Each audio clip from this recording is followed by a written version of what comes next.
Good afternoon, Century 21, and welcome to October's broadcast of ZapTV. Happy you're joining us today. My name is Wayne Weaver. I will be introducing my co-host in a second, but just kind of wanted to do the normal how the system works and make sure we do have some new folks joining us. First of all, would encourage you to log into Zap. We will be live in the platform a little bit later, so you guys can tool around with us and get a first-hand feel for it. So definitely log in. Secondly, the broadcast is being recorded and will be available 24 to 48 hours after today, going to the same link that you clicked on to view the broadcast live. So hopefully you can share that with anybody that's missed it, show it at an office meeting, things like that, because we're going to have an awesome show. We're going to do some role playing, take it a little bit outside of Zap, but bring Zap into it as a tool to help you be effective. And then, of course, our text number. We encourage you to text us questions, comments, certainly we love shout outs. Tell us where you're from. 321-300-7759. So please take advantage of that. We'll be monitoring it throughout the show. And certainly can answer any questions or concerns that you have live. And then, of course, before I introduce my co-host, we're going to throw out thoughts and prayers to everybody in the path of Hurricane Michael, actually everybody that's dealt with the hurricane in the last couple of weeks in North Carolina as well. But certainly thinking about all you guys, hope everybody's staying safe. Definitely scary, and then it's going to keep going. So it'll be a bunch of people in its path, so please everybody stay safe. So with that being said, I am going to introduce my co-host. We've actually changed roles. It's the guy you're used to seeing, Dan Elzer. So thank you for, of course, being with us again. I absolutely love it. We have a different show today. Yeah, so. We do. I'm excited. It's a little role reversal on us. Me being the guy over here that's going to get questioned, it's kind of different. Yeah. But I really think we have a pretty cool setup for the group today, and you know, I don't know if you've said, make sure you guys get get logged into Zap, because you're going to be able to do this and be able to follow along as we go through today's show. Yeah. So in the past, we've had a few instances where we've done some role playing. We got a lot of great response from it. So we're actually bringing it back, and we're going to pull in Dan's over 30 years of experience, expertise, his knowledge. In our topic today is working in a transitional market. So preparing for a transitional market. So it's crazy that for a while that everyone's like sign in the yard. Whatever the situation is, multiple offers, above asking, so many stories of like that across the country. Well, we're realizing now that some markets have been in a transitional market for a while, and others likely will be approaching it soon. Yes. So just trying to give you the tools and the knowledge to not only prepare for it, to make it through it and succeed, and actually be better in the other end. Exactly. So with that being said, just start with telling us what in your mind, what's a transitional market? I've been using that term for most of this year.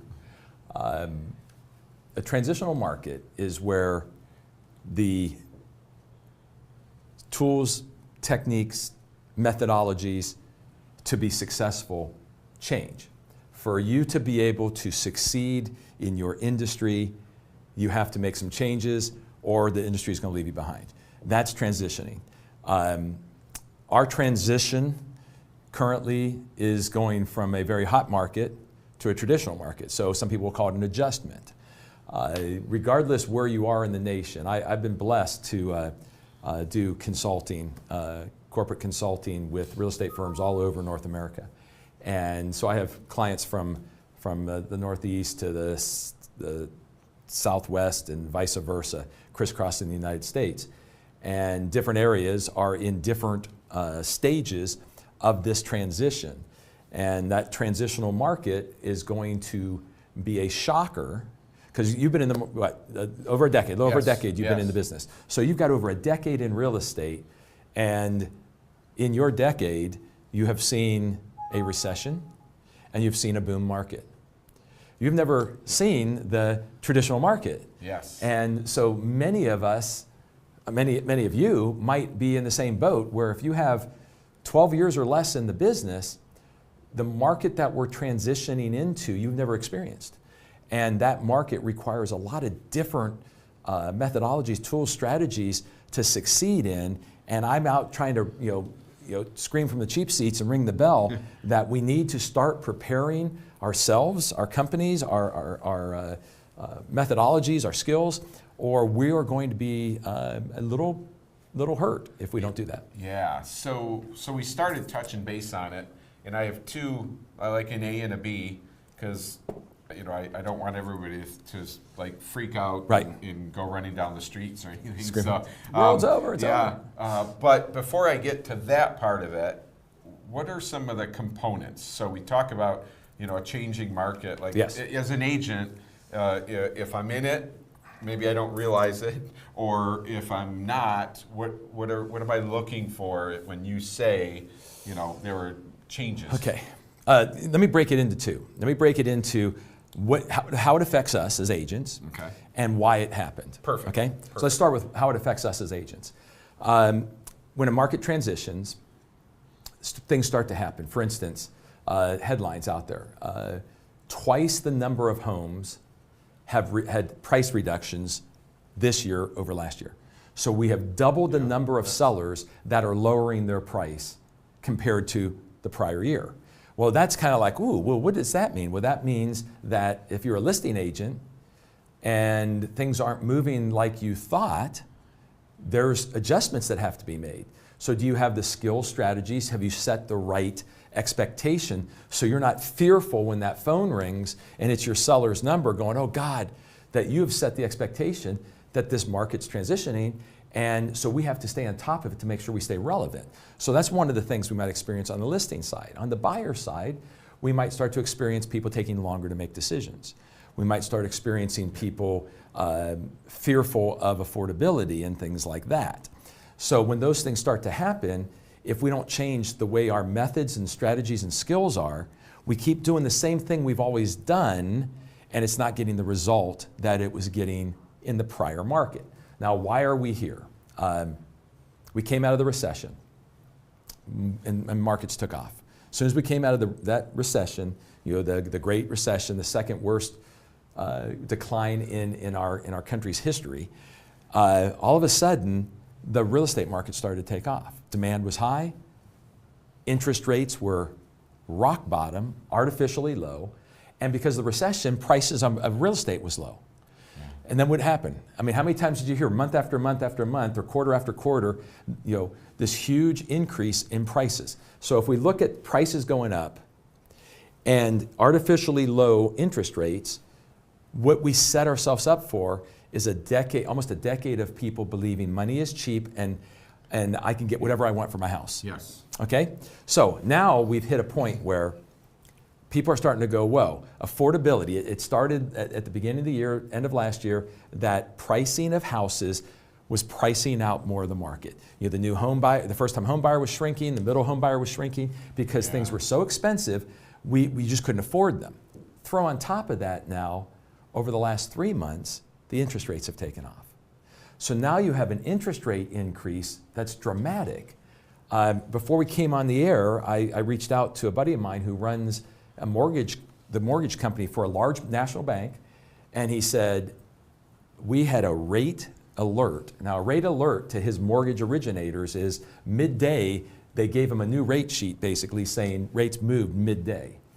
So I asked him, I said, over the last 60 days, what have the rates done and how have they affected us? And he's saying, depending on your price point, somewhere between $10,000 and $15,000 of buying power has evaporated in the last 60 days because of the rate increase. Wow. So at the end of the day, what is occurring is that, like a stock, if a stock goes up so high, people say, I can't buy it anymore. People start to sell, take profits, and it legs down. We've all seen that, leg down, but no one knows what the bottom is. So we are in that or going into that in most markets in the United States. And if you're a buyer and that thing's legging down, most people want to call the bottom. So they look active, but they're pausing, waiting. And if you can't afford it any longer, you might pull out of the market. And even worse, guys, you could be working with a buyer rate now that 60 days ago could afford $200,000. And now it's 185. And they don't even know it until you go write that offer. And the bank goes, oh, the reason our approval letter says, subject to change on the bottom, that's because things can change. So that is dangerous. Now, I want to give you a scenario, and then you can fire more questions. Okay. You buy the house in the estates, let's say, of a subdivision, and I'm your coworker. And so I come over, see your new house. I think it's super cool, man. You are in a really cool house in the estates, and I believe that I can own a house in the estates because I make the same money as you do, I have the same lifestyle as you do, and by golly, if you did it, I can. But I waited. I hear rates are creeping. I'm like, oh, I'm going to go do that. So I run out with an agent and try to buy a house by my friend. And I'm told by the mortgage company, you can't afford it. Think of the emotional distress I'll go through to be told, oh, you can't live in the estates, you can live in the regular area. And I'm like, it's nice, but I'm no different than him. And so now, what does a typical buyer do? Does a typical buyer go, okay, and go to the lower end? Or do they go, I'm going to wait and see if I can get that? I'm going to wait till the rates come back down. Down a little bit, yeah. So the paralysis that will happen in the marketplace is something we haven't experienced since the 90s, actually. And so that's the transitional market. That's what we have to be aware of. But there are so many cool things that we can do, and there's a lot of good news in there too if we really pick through it. So that's a lot of stuff. I'm sorry. Yeah, no, it's all good because we're starting to realize what a transitional market is, that buyers, can be active today, but yet realize like they can't afford it, so they might go quiet. So how are we going to stay in contact with them? Yep. How do we, three of my buyers just go, well, I'm gonna hang on for a minute, and then they're not looking at houses every week, so right. They're off my radar. So what can we, what tools can we use to keep those guys in the forefront? Just as one of of the examples. Exactly. Sellers the same way. Exactly. Sellers are going to be like, well, I'm going to hold on a minute, and just see what happens. And that's why I'm saying it forces us to change our methods and our skill sets, because we can't wait for the uninformed and the fearful to finally get around to doing a transaction. We'll go out of business. We have to change our methodologies, our skills, to be able to go and continue to take advantage of a marketplace instead of have a pause in our income because of what just occurred. So which of those skills are we focusing on in a transitional market? I think I have a different question about what I need to do differently, but what skills do I need to focus on? If we start with skills, and guys, I spend the majority of my life working with companies, looking at the marketplace, looking at strategies. So 321-300-7759. Challenge me, ask questions, because I want to be here to be able to help you, because we're going to get into how that system, how Zap and Century 21 and the professionals of your group can go out there and take advantage of this. So skills. Proactivity is number one. We can be very reactive in a booming market because people come at us. So proactivity is number one. Prospecting, super, super important. Confrontational skills, the ability to bring the bad news and to have people still love you.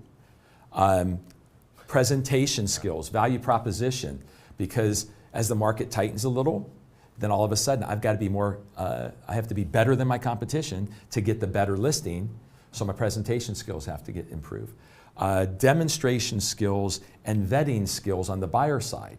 I've got to know how to get a buyer to take action on a home quickly through demonstration, but I also have to know how to vet that buyer properly, so I'm not with someone that looks like they're going to buy, I'm with someone that is going to buy. So those are some of the skills and strategies that an agent must sharpen in a transitional market. Okay. And that's good stuff. So before I get into kind of a deeper dive into the agent piece, you know, a part of me is a little freaked out, Yeah. you know, because it's like, oh, geez, you know, I have to do this, I have to do this. Like, my buyers are going to stop by. You know, the thought, I read the headlines, it's, you know, it's So like, you're freaking this out is a up, little. this is up. So, you know, and we want, I mean, we do want to make sure that it's, you know, we do know this is a somewhat of a correction. Right. But there's not. Yeah, but there's so much good news, Wayne. Yeah, yeah. So not 2006 to 2008. No, You know. no. So Folks, tell us some of the good here's news the good so news. that we can. There's two sides of the good news. The first side of the good news is the health of our economy. When we went through the Great Recession, our banks did not have the liquidity, the structure was not in place, the employment market was not in place for us to avoid that. Today, banks are liquid. And what I mean by that is through the regulations, through the recession, they force banks to hold more liquid cash. So they are healthier than ever before. Matter of fact, I think they're forced to hold too much liquidity, but any correction that we go through will be a piece of cake for them. When we look at the other part of the economy, look at unemployment. That is the lowest unemployment rate since the 60s. Yeah. So we have more and more people employed. Now some people say, yeah, but there's underemployment. Now look at the next factor, wage growth. It's been a decade since we had any meaningful wage growth. Wage growth is on the way. So we have low unemployment, more people employed. We got wages increasing, and that's happening, folks, because whenever you have a tight labor market, you now have competition for an employee. So the only way I can get you to work for me is to give you a better deal. Yeah. I mean, you know, now maybe my culture and my environment is good, but if I'm going to hire you as an employee, you're looking at what is the salary, what are the benefits, so that causes wages to start to climb. So we have strength in wages, we have strength in employment, and we have healthy banks. Then if we turn to the demand side of things, still to this day, even with the boom and the builders building like there's no tomorrow, we have not replaced the number of houses necessary, you know, domiciles necessary to catch up to family formation. So we have a natural demand in the marketplace. Our hesitation and correction is because of affordability. Interest rates have crept up. Interest rates have jumped up. I mean, we've had a huge move in the last 60 days. They've jumped up. The Fed is worried about inflation, so the Federal Reserve has raised interest rates, which haven't happened in a long time, and they projected that they'll raise them 3 times next year. So we're in an economy that's very healthy, but the market forces are going to try to slow it down a little bit. Yeah. So we're not going to go into recession. This is my opinion, my financial opinion. We're not going into a recession. We're going to go into a correction. Now, the other good news, and this is where I want you to focus. You've been in the business for a decade. You've seen a mass entrance to the marketplace as far as agents, right? Yes. You know, we were just saying, everybody you run into, I'm getting a license. Well, in the markets that have been in the transition for more than 6-8 months, they're experiencing people leaving the business in droves. They're seeing the headlines, their buyers aren't buying anymore, the passive buy lead thing isn't working anymore, and they don't know what to do or don't want to do the right things in the transitional market, so they're getting scared and they're leaving. Every market that I've tested, 31 years in the business, folks, every market that I've tested as we transition, more agents leave the business than decline in transactions. Some of the greatest opportunities I've ever had as an owner of a real estate company or being in real estate is what you're about to experience. Because as more people leave, then transactions go down. More left over to go The around. pie, there's a larger piece of the pie for fewer agents. But it's the professionally trained, proactive agent that makes more money in a transition than they ever made in a boom. You might have heard, or maybe you are one of those professionals sitting there going, Dan, you got a point there. I've worked longer and harder over the last 7-8 years than I ever worked in my career, and I'm making more, but not that much more. That's because we're fighting against a lot of disruptors and a lot of opportunistic agents that are taking a deal here, taking a deal there. As that compresses, there's more transactions for less agents, but you have to go about it differently. Yeah. So two great good news. I get giddy when we get to this market, because if you will focus and execute and leverage what you have, as a C21 agent, you should not lose to people. You should be the one to dominate that market. I like it. So now let's just go a step further with what the agent has to do. We know the skills, they have to tweak skills, they have to use the skills, but what are what changes do I have to make in my daily routine? If I'm waking up, 6 months ago, I am starting to run. Like, man, I got to go show, I got to do 3 offers. Now that slows down a tad. Right. Scares you a little. Yeah. What am I doing daily the most important, to make sure I succeed? The most important thing that an agent needs in a normal real estate market, which we haven't seen in a decade, in a normal real estate market or in a transition is listings. Listings are guaranteed money based on sales rate, turnover rate, days on market. I can take listings in a good or bad market and say, how much money do you want to make? Go get this many listings priced at this price point, you'll make that money every single time. So listings become incredibly important, and expireds are going to increase because of sellers not ready to make those reductions. Yep. FSBOs are going to increase because people are going to say, I had a bad experience, you should have sold my house, I'm going to do it myself. And 75% of those FSBOs become listings. And if you have the skills and you have the confrontational skills, those expireds become quick sales because they've already made the mistake once. So listings, so waking up every morning, how do I make sure that I am positioned as the expert, doing the necessary prospecting to have the opportunities on listings? On the buyer side, I'm waking up every morning and I want to reevaluate my buyers. I can't take it for granted that a buyer is still a buyer. So I might be having more in-person appointments, looking at urgency, what is the reason we're purchasing, looking at requalification, can you still buy what you want, and ask this question. When someone can't afford anymore where their heart was set, ask them, can you live with and can you accept living in this style of a home? If they say no, you got to be a business person and go, well, okay, you can't accept this, you want to wait out for this again, it might be a while before that happens. And the agents that wait with these buyers are going to not have income for a while. So we got to do those two things. Yeah, great. I like that, and that brings it, sort of somewhat of that full circle with, how are we working different daily, and what activities are we doing different daily to succeed in a market that's not booming. Exactly. Okay, so now I'm really gonna do the switch of the roles because, we're gonna bring it into Zap now, in what Zap can do to help us. What tools can we use in Zap to help us? So you gave me a bunch of things: prospecting, listings, communication. What tools in Zap, in your mind, will help me be more effective in that transitional market? So now you want me to be you? I do. We've been doing this a little while. I had a question come in that I want to hit before I answer that. They asked my opinion, how long will this transition last? Guys, I don't know. But here's what I want to tell you. If you will adjust your skills, your focus, if it lasts, the longer it lasts, the more money you'll make. Because trust me, the majority of agents are not going to adjust. They're going to become dinosaurs. They're going to go, but this is how I do business, and it's not working anymore, and they'll double down on how they used to do business. You're sitting there with an international brand that is incredibly powerful, with tools and products that are incredibly powerful that you can dominate. So don't worry how long it's going to be, because you almost ask that question like, how long do I have to hold on? No, this is the opportunity. Take advantage. And I don't want you to look at it as it's bad. I want you to look at it as it's my time. It's my time to shine. So what would I use in Zap? If I was active right now in a marketplace, the first thing that I would focus on, from what you've taught me over the 2 years we've been doing this, is insights.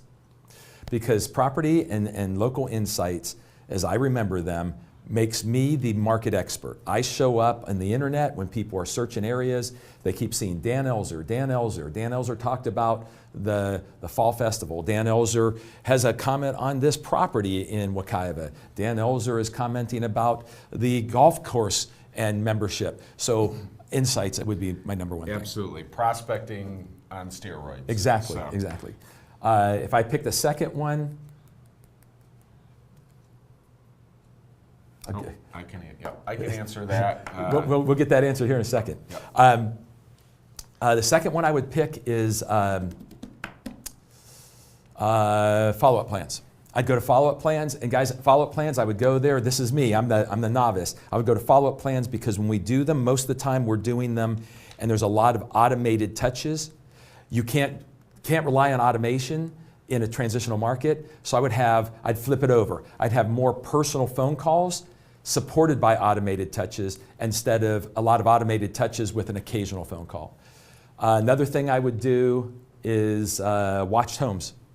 You talk about watched homes all the time as a prospecting tool. We did a whole show on using watched homes for a listing. I would get watched homes, working with every single person that I know out there. And then I'd have to look at, I'd have to rethink the analyzing of my ZAP scores. That's what I would do. That's good. I have them in a different order, but that's good. Rochelle will respond to you. Wayne, when we flip sides here after the show, he'll text you right back with that answer. Yes. Because it's not pertaining to our current show. Yes, we'll make sure you get that. And more, guys, send more questions. So that's what, so you say you got them. Now, you set this up. You set up today's show. So let's see where you're attacking first. So I started with follow-up plans. Ha! So I'm one for one. Creating an effective follow-up plan. We have talked over and over just how crucial it is that I get every single person I know in this system. Past clients, current clients, friends, family, sphere, neighbors, every single person I know. I want my contact number to be everybody that I would expect to either use me as an agent or refer me out. And that's who I want in my database. So the next piece, logical piece is, well, I got to communicate with them. Yes. They have to know who I am and what I do and remember me if they're a past client. So that's where the follow-up plans are just so crucial for you staying in touch with folks. I mean, if John the buyer is active and then goes quiet because, or the seller, whoever, how are you going to stay in touch? How are you going to remember him? How are you going to stay in touch with him? A follow-up plan is an awesome tool to tweak and make your own so that you can be in touch with him with effective emails, not just emails so that he sees your name Exactly. is the from thing. We want to be effective. So show us, what would you do with that? Yeah, so I'll show you live real quick. I don't have, we don't have the time, unfortunately, to get deep in follow-up plans, but I definitely want to show you, where they are and how easy it is to just tweak one of them or even create one yourself. So I'll go live in the platform and I will show you. If I just click the Manage button and click Follow-up Plan Library. Again, we're going to just peek at this. You will see that in the upper right-hand corner, I could just create my own. In this case, I'm going to scroll down. I'll just grab this automated plan for new leads. There are 24 touch points. Very simple. I could go, man, that is awesome. I'm just going to use it. Kind of thinking like we are, we probably need, that's all automated. Probably, first of all, may want to tweak some of the messages to be more in the transitional mode, the transitional market talk track. And then I also may want to take a few of them from all automated to personal. So if I want to adjust this, I just hit this pencil right to the right of that follow-up plan. And you will see that I actually created a copy of that is mine now to change however I want. And as I scroll down here, I can change this message. I hit the plus. I can go, man, that's pretty good, but I want to do this or add this, 2 sentences. Then, of course, I can, let me just make that smaller. I can actually change it to, we should have some personal touches in there. So take it from automated to maybe a personal email. And that's how I can adjust that plan. Or a phone call. Or a phone call. Because that's maybe what I need to be doing. Yeah, we need to talk to them more. Instead of just being all automated going, oh, I don't have to do anything. The system, so being that proactive is changing that follow-up plan. But just that follow-up plan in general is absolutely crucial that we have it, adjust them, and assign them. Bingo. Bingo. So that's one.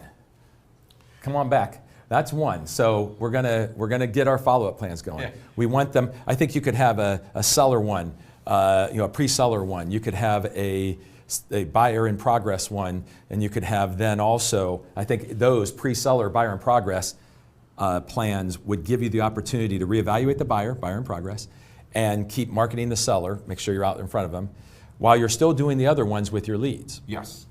So what was the second thing you came up with? So your first, but my second, insights. Insights, my favorite. And I could promise you the four could be like 1, 1, 1, 1. They're all so, just so powerful for our agents. I'm just proud that I'm 2 for 2. Yeah, and that is good. We've been doing this long enough. You've Yeah. learned, so that's awesome. So insights, property insight, local insight, extremely powerful. So we went 100% in sort of 2 directions. Number one, prospecting. Yes. We have the ability to say, all right, I want to be on Century21.com. Anybody that's looking for a home in my market, I want them to see me. I want them to see me as a local expert. And anytime I want to do that, I can. And Century21 says, oh, you want to be on 123 Main Street's listing page, or you want to be in the Lakewood zip code, you can do it anytime you want. So that's just how you're in full control of putting yourself on a national platform on the internet. Absolutely. So in the brand saying yes, go to town. Yeah. How would you do that? Yeah, so I'm actually gonna show you. You can do them on the desktop, but we're gonna kind of bring the mobile into this just so you guys are aware of some of the tools that you can do in this app. So well, that's where you're going to have most time anyway, right? Absolutely. I have the phone with me all the time, and all I have to do is just push open this Zap app and open this up, and now I could actually, first of all, this is me running my business through the day, but I want to do an insight. 2 locations real quick, plus in the upper left-hand corner for the iPhone, just hit the My Account button in the lower right to access these on a Droid. But I'm going to hit the plus, and you will see 3rd and 4th one, new property insight, new local insight. Both of them with 1 click, I can just simply pick a property, and I'm just going to see if I can find, I'll just grab this house. And this is the house that I am standing in, previewing, broker open, I'm showing it, it's my listing. Whatever the situation is, I can just simply talk about this property. And if I talk about it, whatever the situation is, huge lot, oversized garage, full basement, updated kitchen, whatever the situation is, I publish that in the upper right-hand corner. And the second I go to Century21.com and pull up that property address, my face, my contact information, a link to my website will be on the national level on that home detail page. That is awesome. Tell me that's not prospecting. That's not showing that you're a Well, local you're an expert. Yeah, you're the expert. Buyers and sellers both finding these and thinking, why aren't I working with Dan? Exactly. So that's the one piece. And then again, real quick, local insight.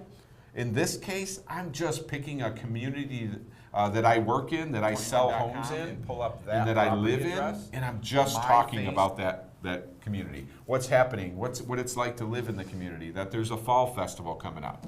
Very simple, local insight, talking about the community, property insight, talking about homes that you should be seeing anyway, but when you see them, do a property insight, and both of them put you on the national level on Century21.com to be just found as a local expert. That is awesome. Come on back to us. That, guys, one of the top 3 things in the National Association of Realtors Buyer-Seller Survey that your clients are looking for is an expert in the market. Wayne just looked at me while he was working on his phone. He goes, was that thunder? Because we're close enough to the hurricane that the bands are going past us, and we've got a little storm over our heads right now. Now I hear it coming down. So. So what was your next one? We had insights. What's next? So my next one is watched homes.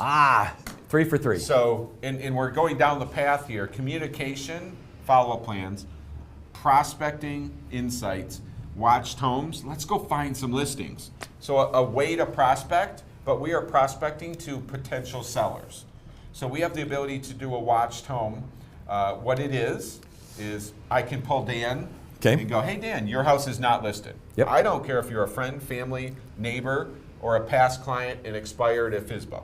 Okay. Your home is not listed. I can make sure you're in my system. and I'll show you how to do this. It'll take me a few seconds to do. I can put your address in my system and send you weekly emails on what's happening in the market around your home. Okay. So if your neighbor's home gets listed, you will get an email that says, hey, this is your neighbor's home. Here's all the pictures, the description, here's the price. This is why I love them. If the neighbor's house sells, this is why I love them. You'll get an email that says, hey, your neighbor's house sold. It was listed for $375, sold for $380, $200, whatever number, so that you're actually paying attention to the market. And Okay. whether you're an active seller or just curious, an awesome tool for you to get to know what's happening in the market. Without a doubt. So it'll take me a second. While you're showing them, I'm going to go live and just show you guys how easy it is to set this up. so while you're doing that, I'm just going to kind of role play with you a little bit. So if I Okay. run into you in the marketplace, so there it is. Yeah, I'm going to hit the more. I'm going to sign in as contact. And this is where I would do a listing alert. Like, hey, John, Roger's looking for 3 bedrooms, 2 bath, whatever. And in this case, I'm actually just going to search for one property. And so this is where Roger lives. Roger lives at 12 Aspenwood Drive. You'll see off market. To get this started, all I have to do is click this button that says Get Home Value Updates. I'm going to say yes. And Roger is now set up. He'll get a weekly email from me, branded from me, with data from the MLS on what's happening in the market around his home. It's that simple to set up. Come back to us. So I run into you at the store.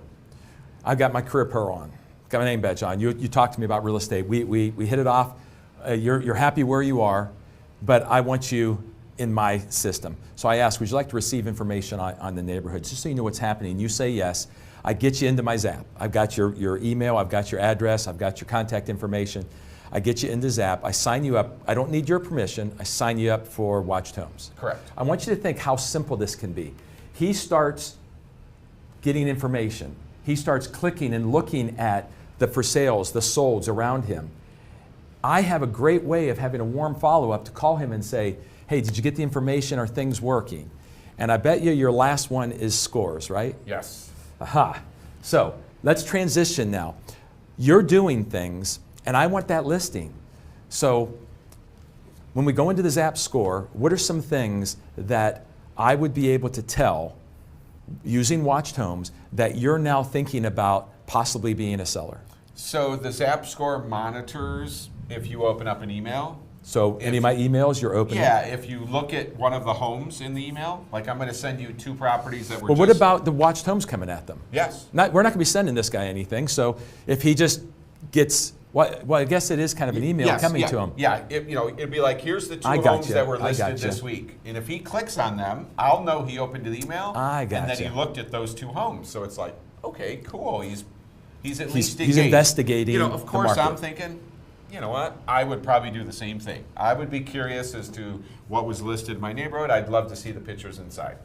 But it changes when maybe he opens up every week and is really looking at every property. Right. So that's one piece. The second piece comes around is we also track any activity on your website, your mobile app.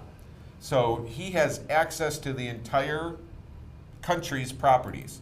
So if he starts looking 2 zip codes over for, he's got a 3,500 square foot house and he starts looking for 1,500 square foot homes, I'm going to go, okay, he's opening the email. Well, wait a minute. He's actually looking at homes now as well. So is he, so that's a clue to me to be like, okay, so he's probably a little more serious maybe now, because now he's seeing what am I buying? Where am I buying? What do I get for 1,500? So, I mean, that's very interesting to kind of bring that full circle. And that's just one example for Watched Homes. Any person in my database, I'll know if they're opening up emails, if they're quiet, the Zap score will rank them. So let's take a look at that. Let's take a look at the Zap score. So if I'll go live and just show you guys just a sample. And in this platform, a sample one we use, we have 716 contacts. We know that if I handed you, I could hand you 10 and we would be struggling to figure these out. But 716 people, and I say, keep track of every single one of them. So if I have follow-up plans on everyone or watched homes on everyone, I am following 700 and something people without much effort from me. Yes, and that's where we just back up and I log in every single morning and I go, man, there's Roger. What has he been doing? Why is he a very high Zap score? Well, because he's requested showings. He's requested a showing last week. Paul, he saved 5 homes last week. You know, did I reach out to Paul? Do I even remember who Paul is?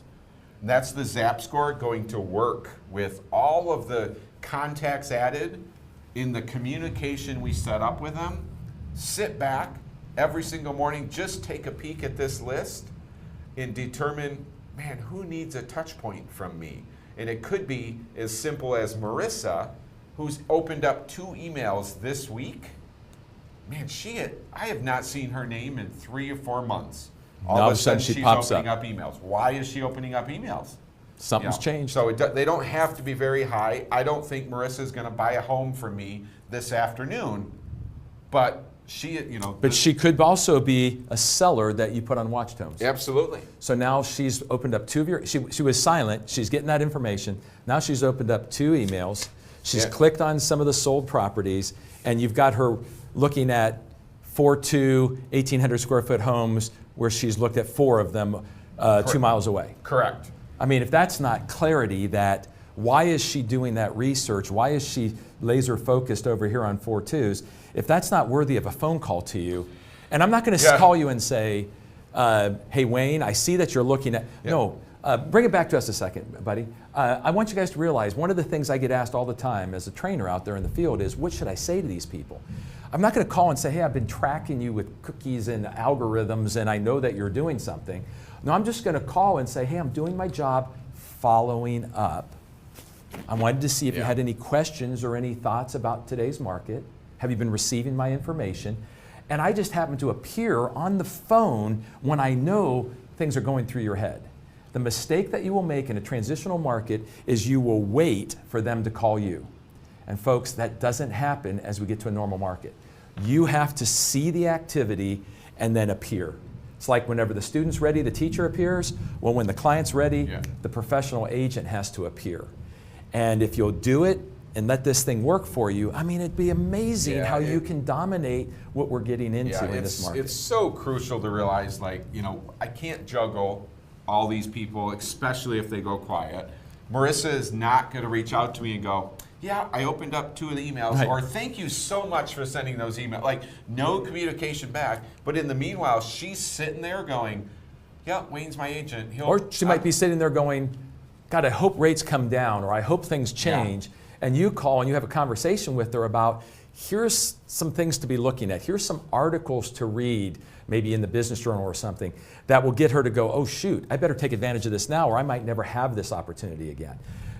Without you sitting there talking to her, without being the expert sitting there, she is going to either make bad decisions or go into paralysis, and then we're sitting around waiting for things. Or swing by an open house and find an agent that can help her. And you know what? And that's the other thing. And that if I would have contacted her Friday, you would have been the expert. With a hey, she would have been great. Hey, by the way, I was planning on swinging by this open house tomorrow. She's going to walk in the open house and go, yeah, no, Wayne's my agent. Yep. Where if I didn't, she walks in She'll there find somebody else. I'm there, and she was working with you, and I start talking to her, and she's like, where have you been? Exactly. My agent isn't offering, so that's an awesome tool that we use. So guys, I hope you enjoyed today's. The opportunity coming at us is amazing, and having Zap as our platform and our brand, nobody should beat us. But we got to get proactive. We got to leverage this system in a proactive way when everyone else is passive, and you'll have no problem making things happen. Absolutely. Super exciting. Mark your calendars, save the date. Our next ZapTV, November 14th, 3 p.m. Eastern Time, always Eastern Time. We'll be bringing you some more ideas, some more tips and techniques on how you can take advantage of the marketplace you're in. And I want to thank all of you for taking the time out to watch the show. And for my host, Wayne Weaver, I'm Dan Elzer, and we'll see you next time on ZapTV. I will be in touch, Rochelle, in a second.